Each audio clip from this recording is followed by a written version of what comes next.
Não toquem tambor para o maluco dançar. Quando alguém começar a berrar, a adjetivar, com os olhos irritados, vão se afastando lentamente, concordem, tenham reações bovinas,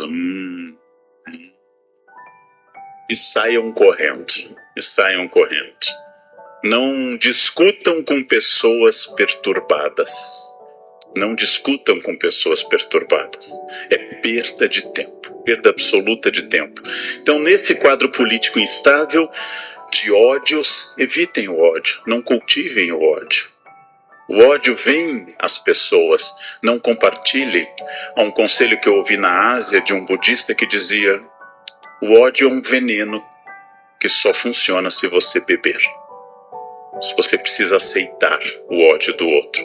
Afastem-se disso, porque tem tanta gente interessante, tem tanta gente desafiadora, que as nossas dúvidas têm que ser de várias ordens. Nossas dúvidas são lícitas, são boas, mas nossas dúvidas não podem ser longe da ética, não podem ser longe de princípios. E como eu digo aos jovens professores que eu formo na Unicamp, um conselho que eu escrevi no livro Conversa com um Jovem Professor, é muito importante que em uma sala de aula exista ao menos um adulto. É bom que esse adulto seja o professor. É muito importante que num ambiente, por mais que tenha gente brigando, destruindo e gritando, que eu redobre a minha capacidade de ser pacífico. Esse é o primeiro ponto no momento que nós estamos vivendo. O mundo está em transformação. Essa transformação sempre ocorreu, mas ela se acelerou. Quando meu pai se formou em Direito em 59 na Universidade Federal de Porto Alegre, ele nunca mais fez outro curso de atualização. Ele nunca fez MBA, ele nunca foi em busca de outro curso, porque naquela época as pessoas se formavam e assim ficava. O tempo era um tempo repetitivo. Hoje isso não é mais verdade. Hoje, se você já está formado, tem necessidade de mais cursos, de mais atualização. Aquela época passou. A velocidade da transformação está tão grande, darei exemplos do que seria uma espécie de filosofia de um grego chamado Heráclito, que confiava e dizia que tudo era movimento, pantarrei em grego, tudo move, tudo se move, tudo se transforma, todas as coisas se transformam. Por exemplo, os celulares que as senhoras e os senhores têm nas mãos, eles são a síntese de toda a memória da humanidade. Todas as coisas que nós já produzimos como espécie humana estão lá. Todas as poesias, todas as obras de arte, todas as músicas estão ao nosso alcance. Isso é uma revolução. Isso é uma radicalização da Revolução de Gutenberg. Isso é a radicalização da imprensa. Nós capilarizamos, atomizamos o conhecimento. Quando eu era criança, os jovens não têm ideia disso. A professora mandava a gente pesquisar, a gente ia à Barça, Enciclopédia Barça, e copiava. Só tinha essa fonte. Nas famílias muito ricas havia britânica, mas só tinha essa fonte. O conhecimento estava em bibliotecas. O conhecimento estava reservado em bibliotecas. Hoje, cada vez mais, ele está para o bem e para o mal atomizado. As escolas têm que ser revolucionadas. E elas ainda, digo isso como professor, elas ainda não notaram a revolução, que é ter uma memória em HD externo. Uma memória externa a nós. Essa transformação também atinge um fato importante. A maior empresa de transporte urbanos do planeta não tem um único carro. Ela é um aplicativo na nuvem. E se você não sabe o que é nuvem, você tem diploma de datilografia. Isso é uma característica. Você não sabe o que é nuvem, pensa em nuvem e acha que é um fenômeno meteorológico, você tem diploma de datilografia e fez o SPB na escola. Mais uma mudança importante para a gente registrar: a maior empresa de hospedagem do planeta, Airbnb, não tem um único hotel. Ela é um algoritmo de hospedagem, ela é um programa da nuvem também.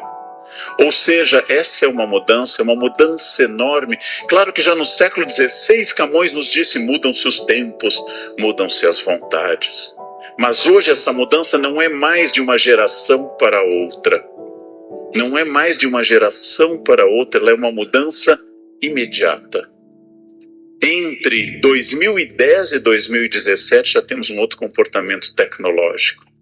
Uma pessoa de 15 anos já não pertence mais à geração tecnológica de alguém de 25. Ora, tudo isso, claro que assusta mais quem nasceu antes, e eu vou lembrar que nós temos 3 grandes etapas de valor na história humana. A primeira etapa que nos dominou desde a pré-história foi a força física. Era o guerreiro mais forte que dominava a tribo, que tinha valor como líder. Essa força física foi substituída pela força do capital. Quem é mais rico manda na sociedade. Não preciso mais ser o mais forte, basta ter mais dinheiro. Chegou a hora do velhinho gostoso e rico. Precisa mais ser o mais forte. Eu posso ser o Neymar e serei lindo, desde que o dinheiro e a fama me acompanhem. Esse é um novo critério. É claro que força física ainda conta, é claro que dinheiro é fundamental, mas nós temos uma terceira etapa e essa pouca gente se deu conta. Hoje o que manda no mundo é a inteligência e não a força física.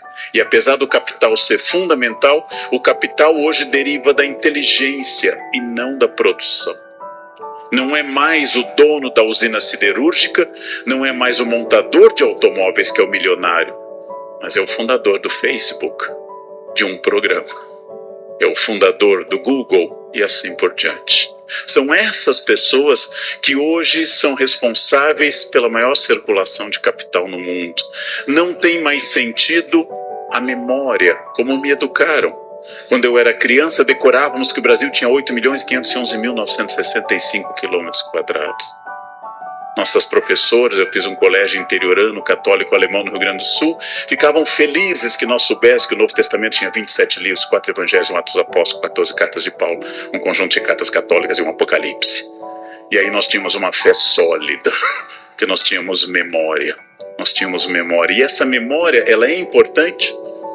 Memória é uma coisa importante, porém, o que hoje determina não é a memória, a primeira instância da inteligência, mas o que eu crio a partir da memória, que é a inteligência. Antes era culto, quem soubesse que a capital da Mongólia era Ulaanbaatar, ou do Nepal era Katmandu, quem soubesse que Lagos era a maior cidade da Nigéria, que o rio Congo era o único rio que atravessava o Equador 2 vezes. Nossa, que pessoa culta. Hoje isso está no Google. Você não precisa mais decorar isso. Você decora se quiser, mas hoje a inteligência nos libertou da memória. E isso é fundamental. Memória entendida na filosofia clássica como uma das instâncias da alma para Aristóteles. Memória entendida como um dom do Espírito Santo. Memória entendida como uma série de valores, mas hoje apenas o primeiro passo para a criação, para a inteligência, para aquilo que você pode fazer como iniciativa e criatividade. E isso é muito importante, porque isso vai revolucionar a maneira de eu ensinar crianças e jovens.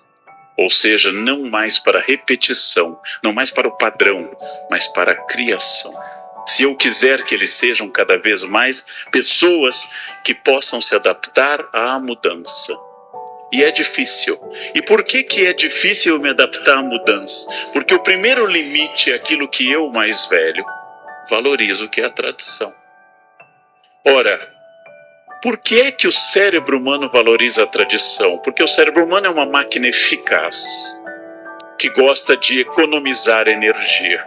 E a economia dessa energia é fundamental porque ela significa que o cérebro não quer fazer ações desnecessárias. O cérebro é uma máquina eficaz. Sempre foi assim. Assim foi desde o começo. Ora, era muito interessante quando eu questionava, eu fiz música também, uma professora que nos dava, por exemplo, canto gregoriano, uma velha senhora, uma freira alemã, que dizia, você tem que aprender o modo frígio, você tem que aprender o modo dórico, você tem que aprender a ler em clave de dó. E a gente, mas por que, irmã Heloísa? Porque quando vocês ensinarem, vocês saberão. Ou seja, ensinar era o sistema que auto-justificava o que havia antes.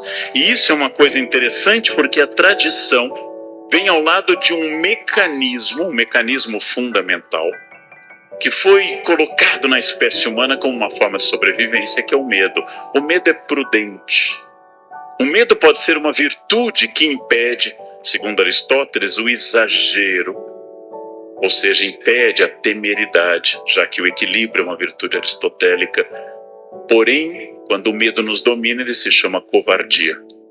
Eu valorizo muito um aluno que no doutorado vai fazer um seminário, como fizeram terça-feira, sobre a obra que eu estou analisando, e aí ele tem medo, ele treme, mas ele enfrenta e faz. Eu valorizo muito quem domina seus medos. Quem tem medo de voar e voa. Quem tem medo de casar e casa. Eu valorizo quem enfrenta o medo. Mas veja, nós, seres humanos, somos descendentes de covardes. Quando nossos ancestrais chegaram à porta da caverna, uns disseram, vão na frente, vão na frente. Vamos ver se no fundo da caverna há animais. Os que foram na frente morreram. Os que ficaram na porta da caverna prudentemente ou com medo são nossos ancestrais. Nós somos descendentes de pessoas prudentes. Bem, o excesso de medo, o medo dominando, chama-se covardia. A genética é uma coisa importante. Há pouco, num debate para um livro, uma autoridade me disse, talvez a gente tenha apenas 5% de liberdade, o resto é genética. Eu não sei o número exato, eu não tenho capacidade de pensar nesse número, porém, 5% é bastante. As abelhas têm 0. As abelhas são exclusivamente guiadas pela genética. Nenhuma abelha amanhece republicana. Nenhuma abelha vai, vamos derrubar essa rainha que não faz nada. Nenhum leão pode se tornar vegano. Ele não pode amanhecer, chega de maltratar as zebras, vamos sentar na selva em plena harmonia comendo queijo tofu. Não é permitido ao leão isso. Não é permitido ao leão isso. Os seres animais tidos como irracionais seguem um código genético. Nós somos livres. O livre-arbítrio é uma profunda característica da humanidade. Pensei nisso de uma forma trágica. Eu vou a São Paulo, a Sala São Paulo, escutar concertos quase toda semana, e para isso eu atravesso uma tragédia humana, que é a Cracolândia. É uma tragédia humana. Seres humanos iguais a mim, dignidade e direitos, um dia foram lá. Um dia olharam para aquelas pessoas que abriram mão do seu livre-arbítrio e abriram mão voluntariamente da sua dignidade. Compraram uma pedra de crack, fumaram e se destruíram. Esse é o grau mais radical de liberdade humana. Ou seja, eu sou livre inclusive para me destruir. Infelizmente. Tudo aquilo que seja um vício reduz minha liberdade. Drogas, álcool, Netflix. Tudo que for um vício reduz minha liberdade. Cria um hábito. O hábito, diz Aristóteles, é uma segunda natureza.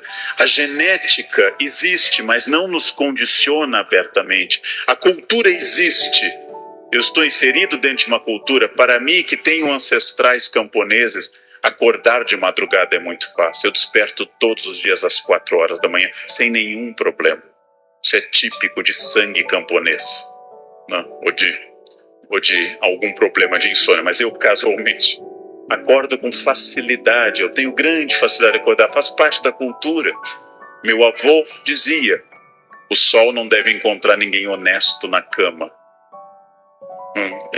É uma coisa que vem sempre. A cultura é importante. A cultura é importante. Eu já soube de pessoas que dormem até às 6 da manhã, mas eu acho que são pessoas atacadas da preguiça, né?